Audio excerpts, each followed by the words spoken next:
Salut! Salut Sylvain. Alors, de quoi tu nous parles? On vous fait une petite vidéo pour vous présenter un stage qu'on va donner les deux au mois de mars. Ça sera en Franche-Comté. Et donc une petite vidéo pour vous présenter tout ça et surtout vous donner envie. On va se présenter? Yes, Je commence. vas-y. Alors moi c'est Benjamin Labruyère. Je suis ancien masseur kinésithérapeute, thérapeute manuel. Aujourd'hui je pratique essentiellement le Wu Tai, que je vous parlerai juste après. Je fais aussi de la micronutrition et du coaching neurosensoriel. Et j'ai aussi une autre activité, c'est que je suis danseur, interprète et chorégraphe pour la compagnie Psaodi. À toi. Super. Moi, c'est Sylvain Méret et je suis à l'origine danseur, chorégraphe aussi. Et je suis aussi enseignant de continuum et danse thérapeute. Alors, qu'est-ce que le continuum? C'est une pratique somatique qui a été fondée par Emily Conrad, qui était une danseuse américaine. Euh, En quelques mots, en travaillant avec des personnes paralysées, elle a mis en avant, en fin de compte, l'importance des fluides, donc d'un système, le système des fluides, qui est présent dans notre corps et que les thérapeutes manuels, les ostéopathes voilà, ont l'habitude de reconnaître et je pense de vraiment travailler avec. Donc nous, on travaille seul avec des sons, des souffles et des séquences en mouvement.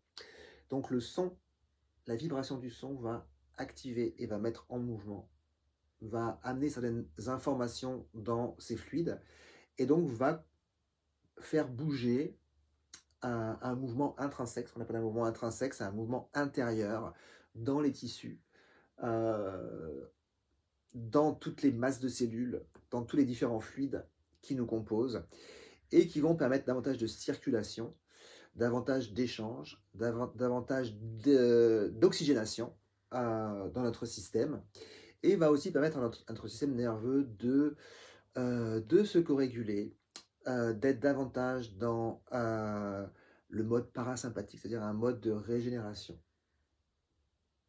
C'est une pratique vraiment d'exploration, c'est-à-dire qu'on part à l'aventure et on va découvrir des choses en allant à l'intérieur qui souvent vont nous ouvrir parfois des visions, parfois des compréhensions, parfois quelque chose qui nous met en lien en fin de compte avec vraiment les forces du vivant.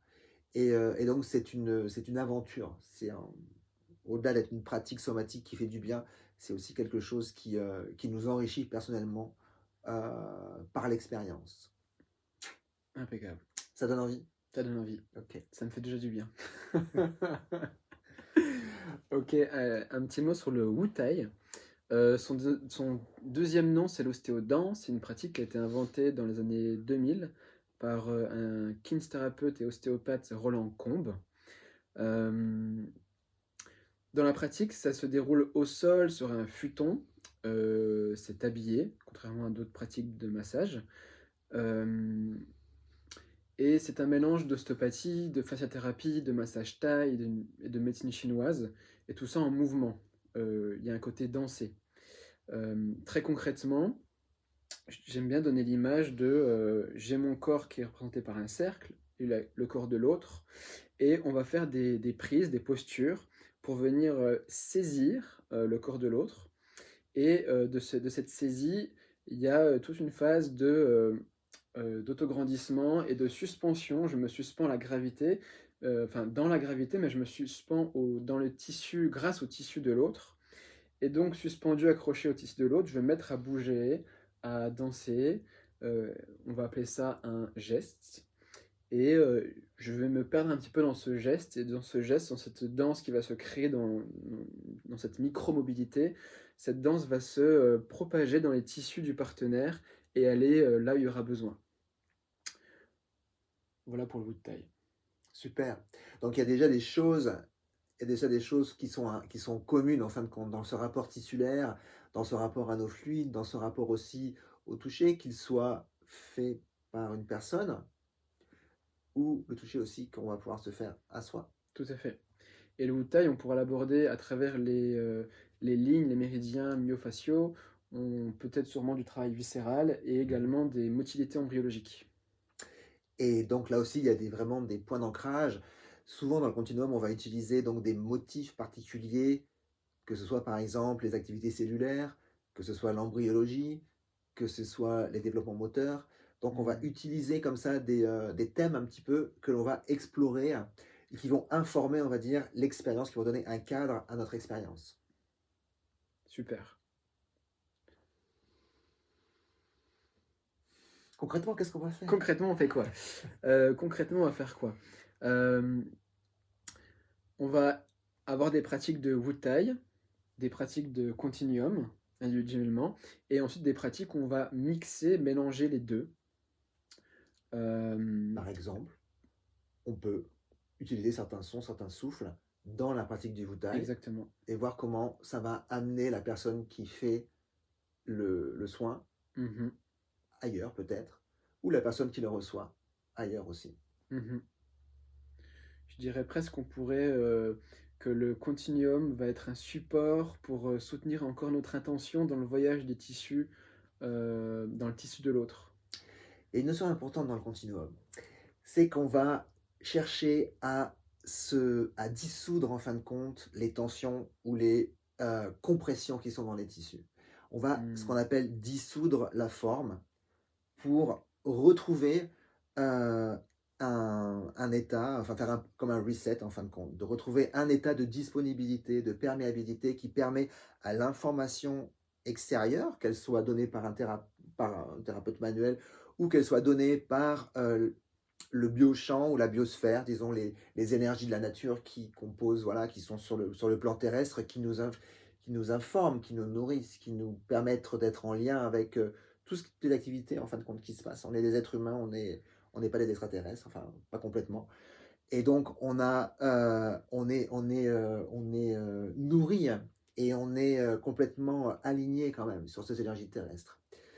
Et donc cette capacité à pouvoir se défaire, se dissoudre des blocages, des choses, des compressions, des traumas, de tout ce qui peut être de l'ordre de quelque chose qui va se figer en nous, d'arriver à trouver donc la fluidité qui va permettre à tout ça de se délier pour mhm. être réinformé d'une autre manière, plus saine, peut-être plus équilibrée, nouvelle.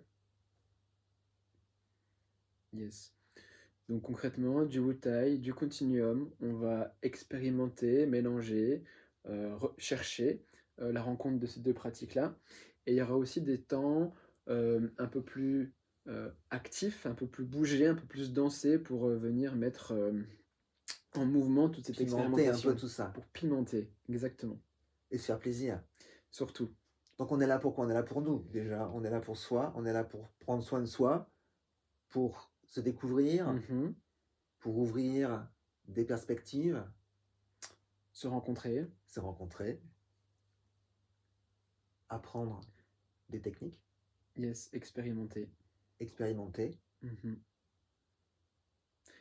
Et continuer continuer à être des explorateurs du corps, du vivant.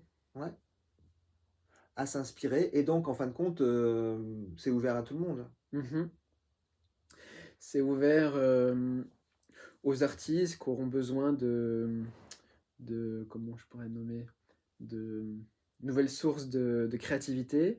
C'est ouvert aux thérapeutes, quels qu'ils soient, pour venir enrichir, partager aussi ses connaissances.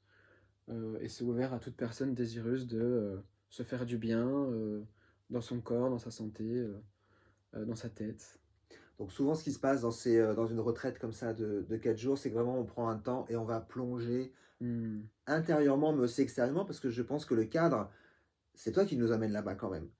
Que le cadre est quand même assez extraordinaire. Donc, on va avoir au niveau environnemental, au niveau du lieu lui-même, on va Mhm. être dans un endroit assez sublime.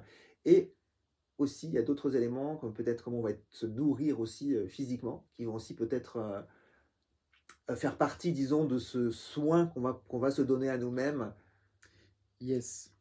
Et ben tout ça, ça va se passer à Échet, c'est en Franche-Comté, c'est à 30 minutes de Besançon, dans un gîte, c'est le gîte La Pierre, qui est, c'est une ancienne ferme, qui est finalement au fond d'une impasse. Donc on va être perdu dans cette nature luxuriante. Ce gîte, il est au bord d'une forêt magnifique, Pour les courageux qui auront envie de se baigner, il y a aussi une rivière qui est à 5 minutes de voiture, si on a envie de se rafraîchir en plein mois de mars. Et tout ça, effectivement, ça sera soutenu à la cuisine avec Lucie Saint-Voirin.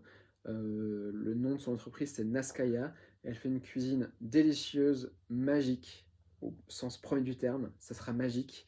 Et surtout, elle fait de la cueillette de plantes sauvages. Donc, en fonction du mois de mars, on sera en début de printemps, on pourra aller faire de la cueillette avec elle et peut-être aussi l'aider un peu en cuisine. Et c'est une cuisine qui est vraiment délicieuse à tout point de vue. Génial. Et concrètement, c'est quand? C'est du 24 au 27 mars 2022. Et donc, on s'inscrit sur le site des Enfants de la Brume. Alors, vous pouvez retrouver l'événement sur nos pages respectives, Mhm. sur aussi le Soulf Co-créateur, les Ouais. Enfants de la Brume. Et donc, vous trouverez l'adresse mail sur laquelle nous écrire pour s'inscrire. Super. Tout Bon, est dit. Benjamin, moi, il me tarde le mois de mars, déjà. Moi aussi. Et on espère vous retrouver nombreux et nombreuses. Nombreuses et Ouais. nombreux. Partagez autour de vous, n'hésitez pas. Et à bientôt. À bientôt.